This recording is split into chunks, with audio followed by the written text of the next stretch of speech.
Bom dia. Quem fala é João Carlos de Souza Lima Figueiredo, Coruja JF. Bom dia. Coruja JF, quem fala é João Carlos de Souza Lima Figueiredo. Estamos ao vivo aqui no Facebook depois de muito tempo.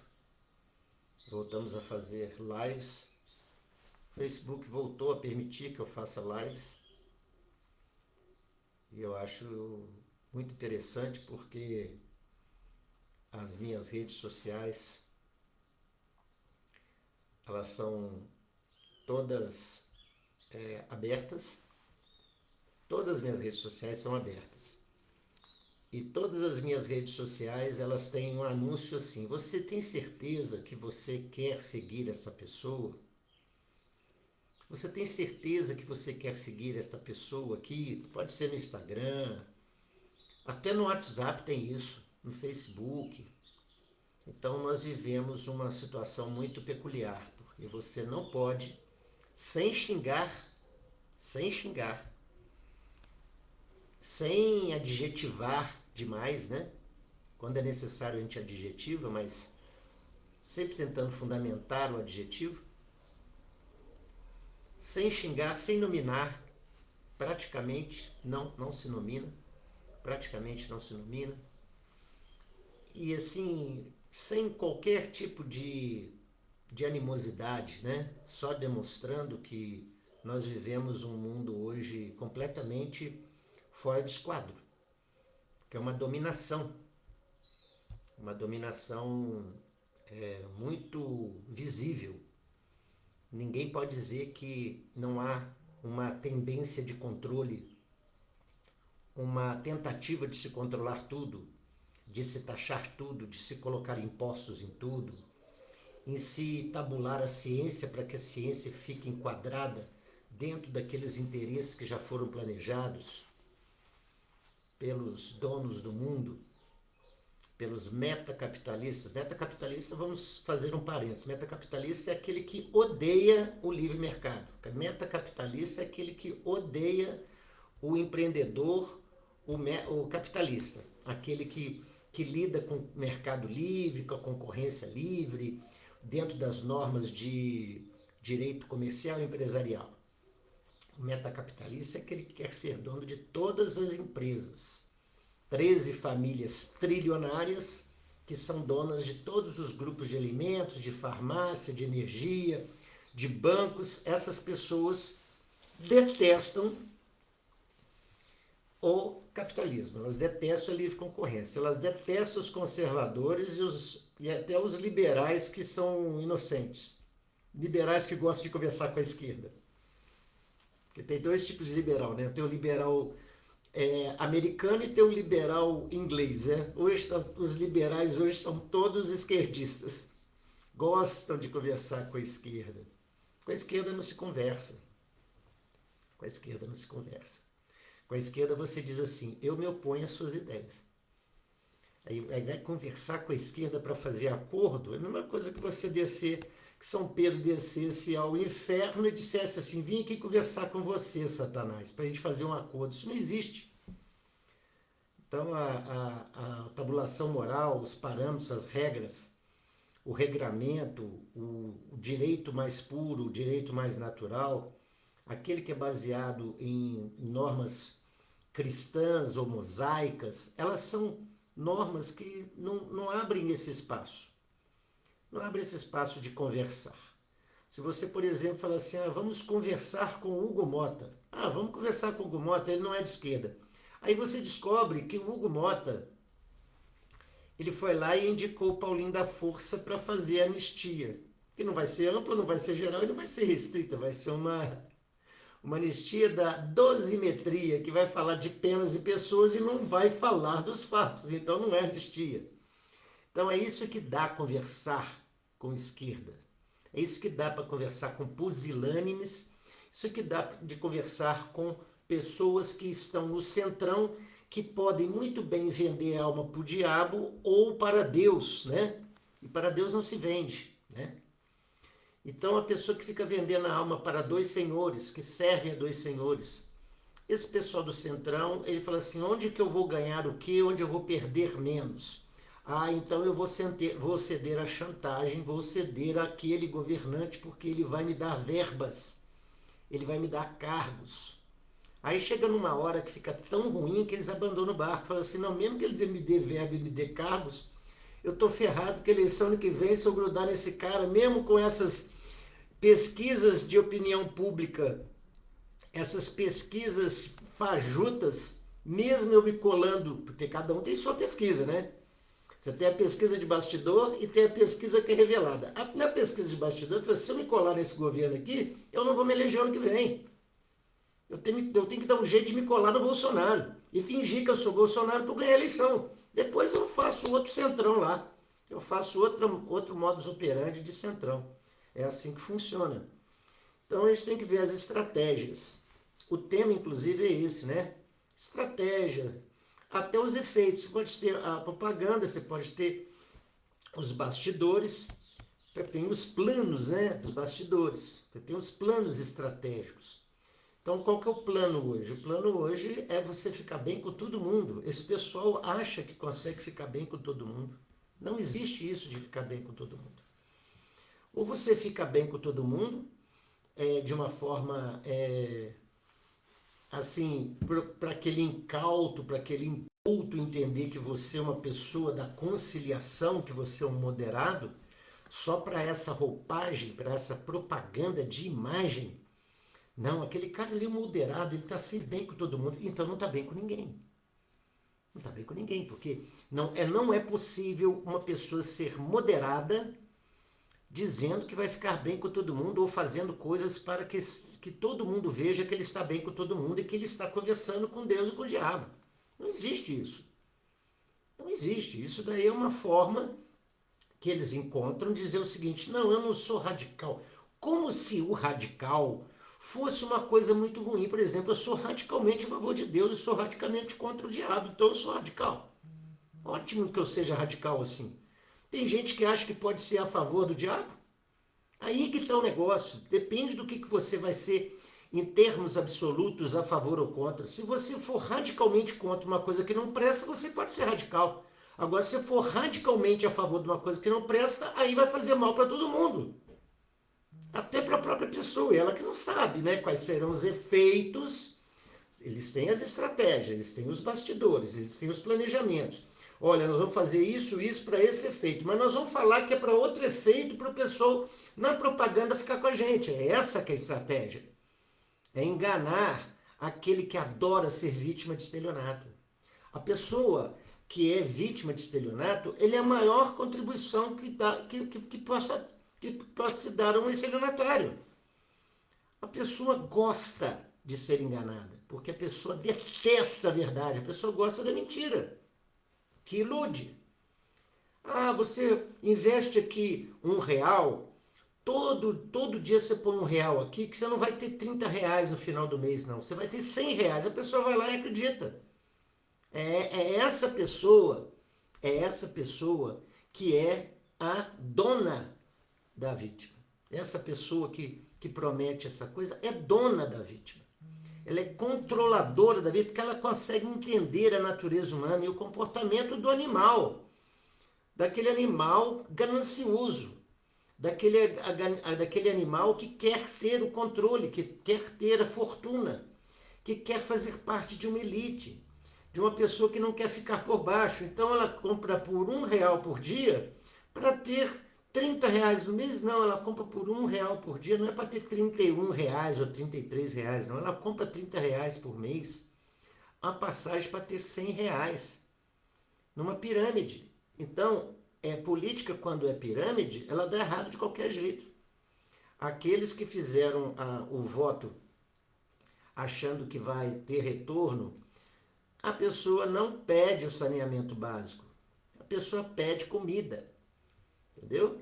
A pessoa não pede um transporte de qualidade que possa até ser cobrado sem impostos, né? Se não tivesse impostos seria muito barato. Não, mas a pessoa quer o ônibus gratuitamente, mesmo que ele esteja com o ônibus espandengado. A pessoa quer o quê? A pessoa quer um dinheiro por mês para sobreviver. Não quer educação e trabalho. Não quer educação e trabalho, e aí você não tem educação e trabalho e você vai ter tudo gratuitamente. Gratuitamente não existe. Alguém vai trabalhar, vai ter uma formiga que vai trabalhar para essa cigarra dançar, para essa cigarra tocar viola, para essa cigarra gritar, querendo mais, para essa cigarra dançar, cantar, tocar violão, se embebedar e no frio ainda pedir o conforto do formigueiro para se abrigar. Então é assim que funciona, não existe nada que seja gratuito. Alguém tem que trabalhar e alguém tem que pagar imposto para sustentar essas pessoas. Então essa propaganda, que isso aqui é de graça, não tem nada de graça. De graça é o ar, porque eles não estão cobrando imposto ainda. Mas você acha que eles já não pensaram nisso? Já, porque eles dizem assim, não, está tendo aquecimento global. Alguns cientistas dizem que nós estamos entrando numa mini era glacial e tem cientista ainda afirmando que nós vamos ter aquecimento global, que nós estamos em aquecimento global, que o CO2 não está sendo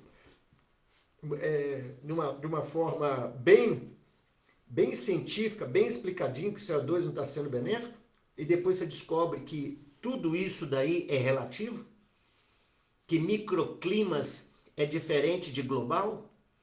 Então, quando você começa a estudar microclima e globo terrestre, você vê que esses caras estão enganando todo mundo também nisso.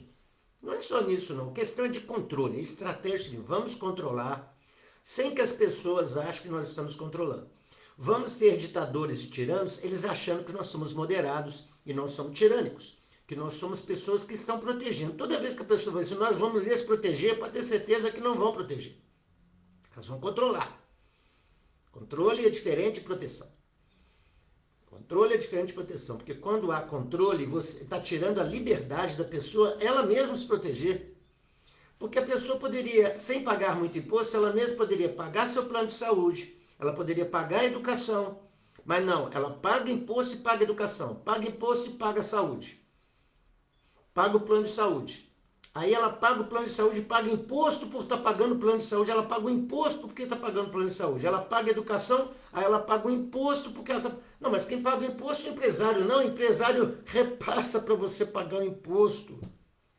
Ele repassa. O que ele faz, que é pior ainda, que ele diminui o seu lucro para você ficar satisfeito de estar com um colégio que está cobrando R$100 a menos na mensalidade, porque o outro está cobrando R$100 a mais e não está entregando nada a mais. Mas um vai querer, o que pode acontecer, ele diminuir a sua faixa de ganho, de lucro, porque ela precisa fazer a propaganda para que você vá contratar aqueles serviços educacionais, mas ele vai pagar o imposto e o coleguinha lá da escola, o teu amiguinho, você, todos os amiguinhos lá, os pais todos estão pagando imposto.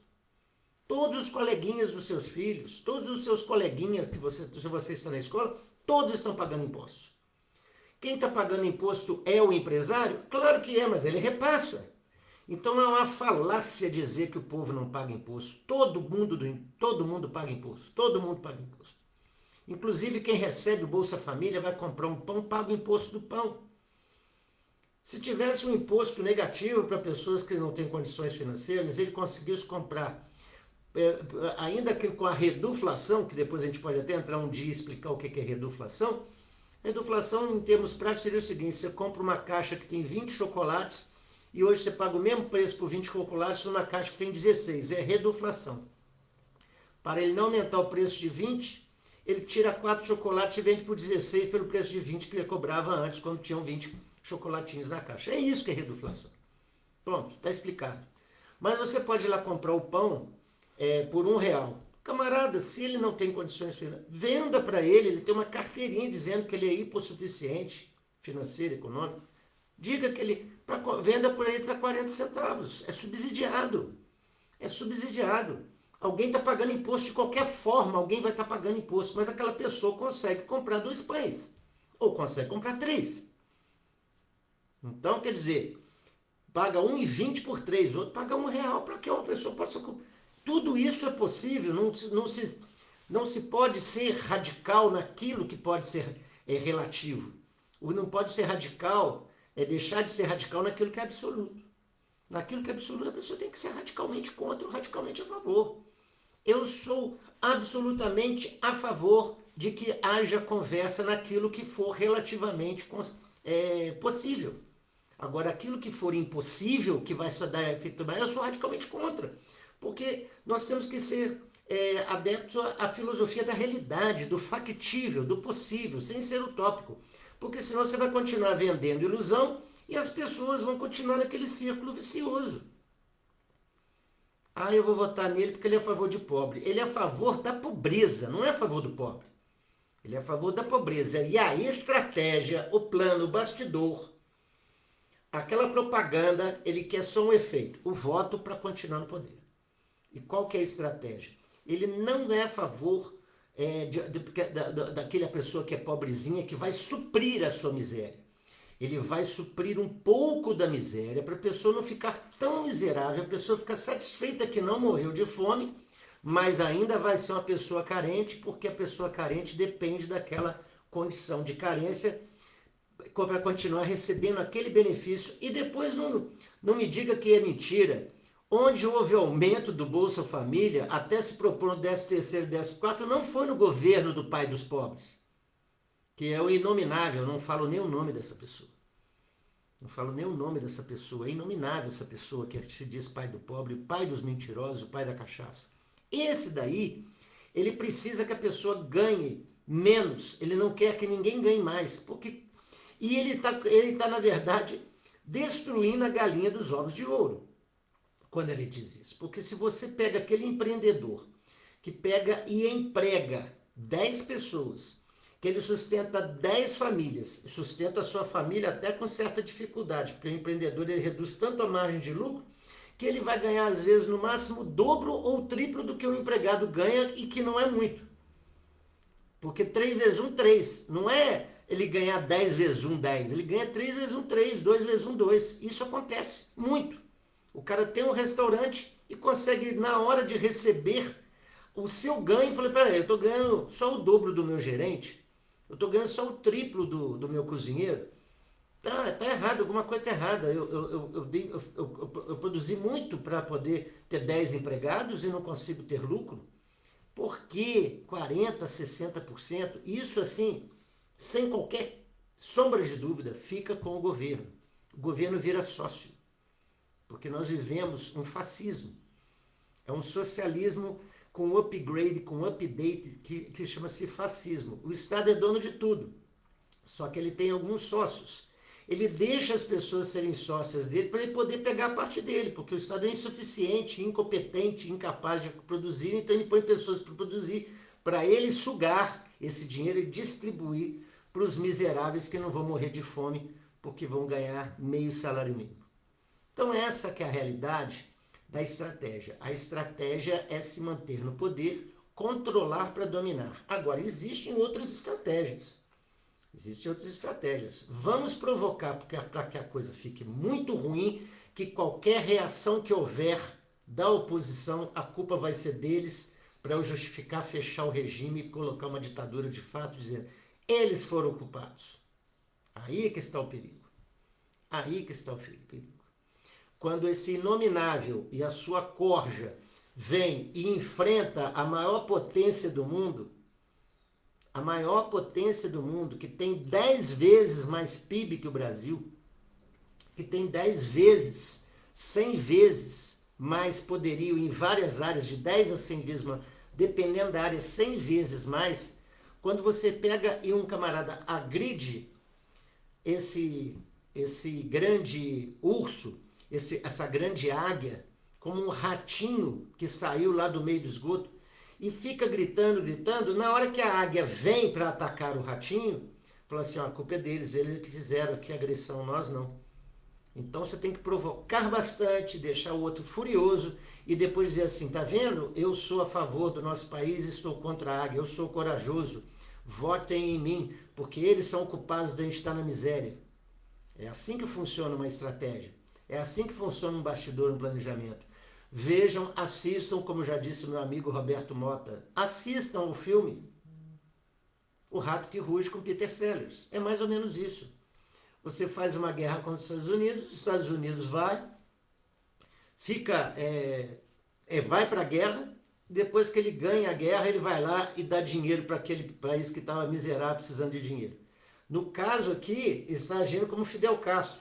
Vamos provocar o Trump de uma tal forma que o Trump fique furioso e ele faça sanções e fala assim, nós estamos pobres por causa do Trump. E não pela incompetência do governo.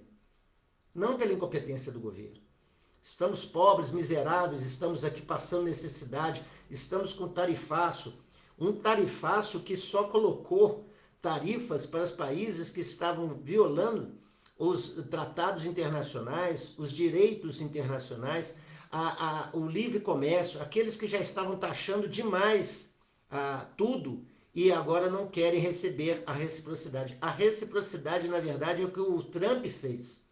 O Trump exerceu a reciprocidade, porque todos os países são protecionistas. Quando vem os Estados Unidos e age não mais como pai de todos e fala assim, vamos equilibrar as coisas, ele é o vilão. Aí ele passa a ser o vilão. Aí o tarifaço, ele passa a ser não a ação, não a reação, mas a ação. E na verdade os Estados Unidos está reagindo a uma política que está aí em vigor há 40 anos, há 30 anos. E isso prejudicou e até desindustrializou os Estados Unidos com a globalização, que não é ruim, mas a globalização também tem que haver um certo equilíbrio entre as forças. Porque senão você começa a desindustrializar e o próprio país perde a empregabilidade, as pessoas perdem empregos. Então é tudo uma questão de política, de proteção, de preservação da própria nação. Agora, se ele está fazendo isso, é direito dele. Agora, quando o Brasil taxa um carro, um veículo importado, que você paga o dobro para poder tê-lo, ou 50%, 60%, 70%, 80%, isso não é proteção? Claro que é proteção à indústria nacional. Claro que é proteção à indústria nacional. Agora, vamos que se reduza o IPI para 10%, para 8%, para 7%, como é nos Estados Unidos, vai vender muito carro, vai arrecadar muito, mas não tem essa matemática na cabeça, porque o petista, ele não consegue fazer uma conta. Ele não consegue fazer conta de escala. Ele consegue fazer conta de escala só com voto. Mas um voto de escala de produção e de produtividade não, porque isso faz com que as pessoas criem uma autonomia e uma independência tal que ela não dependa mais do governo. Aí que está o mistério da fé.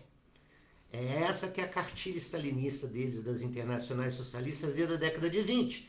Temos que fazer a pessoa ficar dependente do Estado, porque se ela for independente do Estado, ela não vai absorver essa propaganda e essa estratégia. Então a estratégia hoje é o seguinte, vamos colocar a culpa em quem reage, porque quem reage não é moderado, é radical.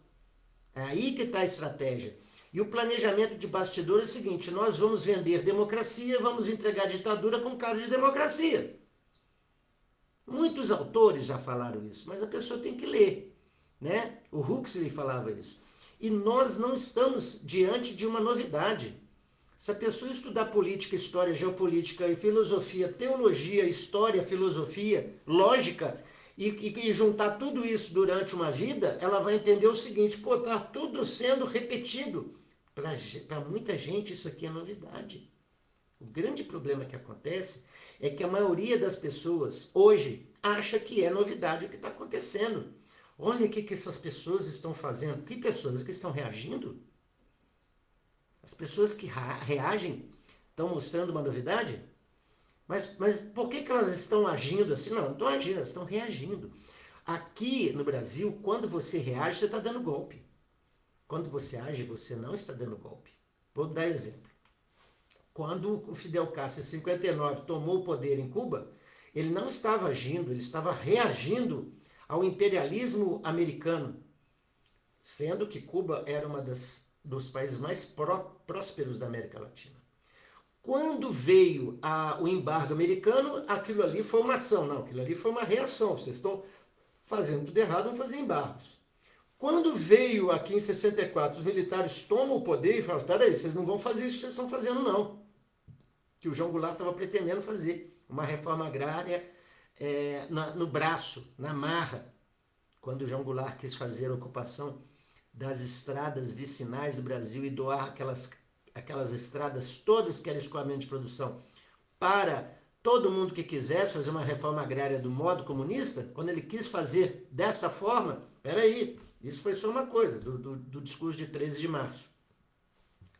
Quando você pega isso na estação lá do Rio de Janeiro, quando você tem esse discurso, você marca o seguinte, peraí, eles estão fazendo isso aqui, eles vão tomar o país. Os comunistas vão tomar o país, só que vão tomar o país sem armas, sem revolução. Bom, mas eles já estavam armados, já estavam treinados desde 50, o Zé Dirceu já entrou para a KGB, já fez todo o seu treinamento, fez o treinamento KGB Cuba, ele fez o treinamento, não só ele fez, mas muitos fizeram. Muitos desaparecidos foram mortos pelos próprios companheiros, porque eles estavam abandonando a causa, ou estavam roubando dinheiro que vinha da União Soviética para cá e foram assassinados pelos próprios companheiros, que mandaram matar, falaram, mate e jogue no galeão para pôr culpa nos militares. Tudo isso aconteceu, só que isso aí não é revelado. Não vale a pena revelar isso. Porque se você revela a verdade, as pessoas caem a máscara. E cai também a decepção. A pessoa quer ser corna-mansa. Então a decepção também, o petista, o comunista, ele não quer enfrentar a verdade. Ele falou assim, não, porque se eu enfrentar a verdade, eu vivi a mentira a minha vida inteira. Essa que é a realidade. Quando acontece o contragolpe de 64, foi golpe. Quando fazem o impeachment da Dilma, foi golpe. Não foi reação que ela estava fazendo. Não foi reação a toda a porcaria que eles estavam fazendo naquele governo 1-2 Lula e 1-2 Dilma. Não, não é reação, é ação, é golpe. Quando você vai e enfrenta aquela questão de falta de transparência que houve nas eleições, seja como for, se teve fraude ou não, não se sabe, porque não se deixa apurar. Mas que houve um direcionamento para a campanha da esquerda, houve. Hoje está provado que até dinheiro dos Estados Unidos veio para cá, o Biden influiu nas eleições aqui. Quando há uma reação a isso, ou eles são golpistas, não estão sendo golpistas, estão reagindo ao golpe. Então, tudo que é golpe, tudo que é revolucionário, tudo que é luta armada, tudo que é guerra, tudo que é terrorismo, tudo que é narcoterrorismo, narcotráfico, tudo que não presta, aborto, tráfico de seres humanos, tudo isso, toda a porcaria, é gente que veste de esquerda, estando no centrão ou estando na esquerda. Se o camarada estiver no centrão e na esquerda, ele é capaz de fazer essas coisas, porque estão todos esquerdistas de vários matizes, do rosa ao grená. É só essa que é a diferença, mas vão ter coragem de fazer isso. Vão ter coragem de usar o poder político para poder exercer o comando e o controle. Então você tem a estratégia, e as estratégias sempre elas estão voltadas para uma coisa. O seu comportamento animal, por causa da sua natureza humana e das vicissitudes, das circunstâncias, das oportunidades, das crises, vão usar o seu egoísmo, a sua vontade de ser enganado pelo estelionatário, pela sua ganância, pelo seu umbiguismo, que você só pensa em você mesmo. Quanto mais você for pensar em termos de você e não ter solidariedade nacional, solidariedade nem com o vizinho, quanto mais você for assim, mais adepto ao esquerdismo você vai ser. Porque eles estudam o comportamento animal e natureza humana. Um povo que vota na esquerda, ele não está com brios, ele não está com dignidade. Ele não tem pensamento lógico, ele não raciocina, ele não tem educação formal adequada. Ele é um semi-analfabeto ou analfabeto funcional que ele lê as coisas e não entende. É essa que é a realidade. Então, qual é a estratégia? É cooptar pessoas que tenham um pensamento completamente enviesado para questões de atalho ou de campo aberto. Querem as coisas fáceis, não quer esforço, não quer economia, não quer trabalhar no sentido não do emprego, mas do empreendedorismo, de carreira, de querer vestir a camisa. O pessoal quer que o time de futebol da seleção brasileira, o camarada vista a camisa, mas o brasileiro não veste a camisa. Aí que está o problema. Se o brasileiro vestir a camisa verde e amarela, ele vai defender o quê? Não é um campo de futebol, não é na zaga, não é um ataque, não vai fazer nada em campo, e vai estar defendendo uma nação. Com a solidariedade que começa com o seu vizinho ao lado.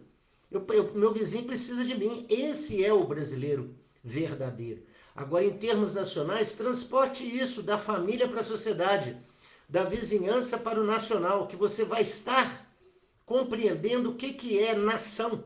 Nação é quando essa solidariedade ela sai da vizinhança e vai para um amplo campo, para o campo nacional. Toda nação precisa de você. E aí você, o que você faz? Você se rende ao discurso fácil.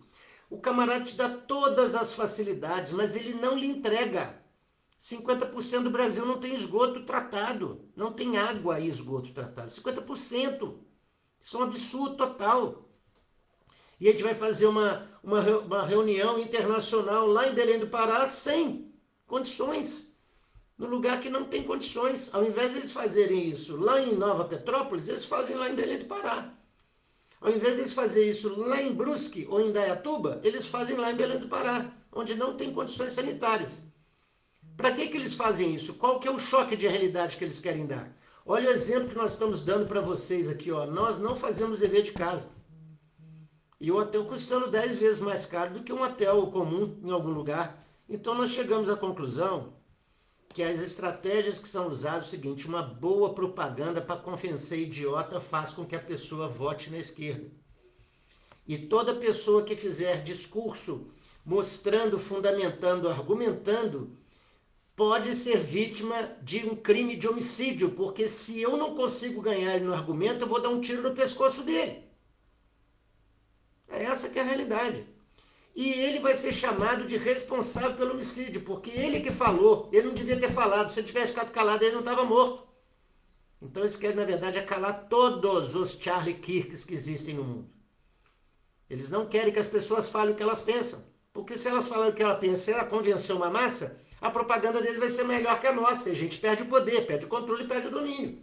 A nossa estratégia de bastidor não funciona, aquela falsa democracia passa a não poder mais subsistir. E agora nós temos que fechar o regime e colocar a culpa no Trump que fechou o Brasil. O Trump é que fez a ditadura do Brasil. Como assim foi o John Kennedy que fez a ditadura de Cuba? Então é essa que é a realidade. Temos que colocar a culpa no outro, é assim que eles pensam. E você vai ser vítima, não, você vai ser copartícipe. Vai dizer assim, não, eu estava do lado certo da história. Aí você abre as portas depois da morte e chega no inferno e vai ver todo mundo dentro do caldeirão. Só que é isso que acontece. Porque não é transcendental. A guerra é espiritual. A guerra é transcendental. A guerra não é travada só aqui embaixo. Ela é gravada lá embaixo também. E ela é travada aqui na orbe. Nós estamos diante do bem contra o mal. É essa que ele diz. E eu sou radicalmente a favor do bem. E sou radicalmente a favor contra o mal. A favor daqueles que são ingênuos, a gente consegue, até que faz maldade, por ingenuidade. Mas eu sou quem contra radicalmente quem produz o mal e quem provoca o mal e quem estimula o mal, premeditadamente. Porque tem os incautos, ignorantes, mas tem os mau caráteres que conduzem os ignorantes. Nós estamos diante de mau caráteres conduzindo ignorantes. Agora nós temos mau caráter conduzindo mau caráteres também. Porque o cara sabe que o outro é mau caráter e defende dizendo que ele é bom. Esse é um mau caráter de pior espécie. E tem o pusilânime que fala assim, nenhum nem o outro. Esse que fala isso tem os lugares mais quentes reservados no inferno. Porque essas pessoas, os pusilânimes, eles estão preocupados só com a economia, com o dinheiro que está no bolso deles, da volatilidade da B3, da Bolsa de Valores, que ele vai ganhar nessa diferença das crises. Eu sei comprar na baixa e vender na alta, para mim está tudo bem, o Brasil que se dane. Então, os pusilânimes estão na Faria Lima. Esses agiotas da Faria Lima, porque o Brasil é um dos únicos países do mundo que se permite agiotagem oficialmente, desde que você seja banco. Porque se você quiser ser um agiota sem ser banco, você é criminoso. Esse é o país que você vive. É esse o país que você vive. E você não acordou ainda que o bem existe, o mal existe? Você acha que o camarada que está no bem, que é bom, ele é perfeito? Não, ele é imperfeito. Só que o cara da esquerda, ele não é mal só não. Ele é mais que imperfeito. Porque eu prefiro o imperfeito que admite que pecou e pede na confissão, a contrição. Ele pede na submissão e pede o perdão, porque ele viu que errou e ele se perdoa e quer que Deus o perdoe. Eu prefiro esse que é imperfeito do que aquele que é mais que imperfeito e ele quer ser mais que imperfeito como meta. Porque quanto mais incompetente esse governo for, mais fácil quebra e mais fácil se justifica fechar por ditadura por causa da quebra que não foi culpa dele, foi aquele que reagiu. Tudo de bom para vocês. Abraço, Coruja JF.